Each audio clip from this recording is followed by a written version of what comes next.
coming across the bridge with his arm extended, his hand extended. He said, "I don't know how you did it," his neighbor tells him. "I don't know how you did it because I never would have had the ability to forgive. And now we can be friends again." You know, there's a creek that has been built between the church and the community. We've become walled off from our neighbors.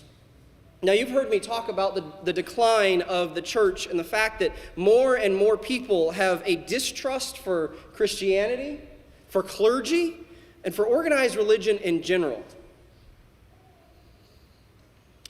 In fact, most mainline denominations have seen at least in their membership in the last couple decades.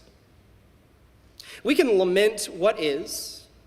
We could wish for what once was, or we can begin to build a bridge to cross the chasm between us and our neighbors.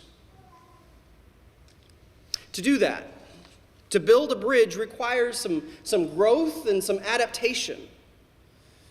And growth and adaptation is some of what the author of 1 Timothy is talking about. Now, it's believed that 1 Timothy, 2 Timothy, and Titus were all written as part of one letter or a set of letters, and were meant to be distributed together and read as a whole. Now, most biblical scholars believe that these letters were written somewhere between 98 and 117 AD, and were initially sent to the missionary churches in Asia Minor.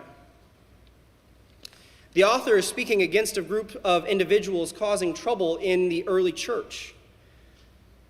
And before he gets into his teachings on the matter at hand, the author, Paul, starts out telling us why we should listen to him.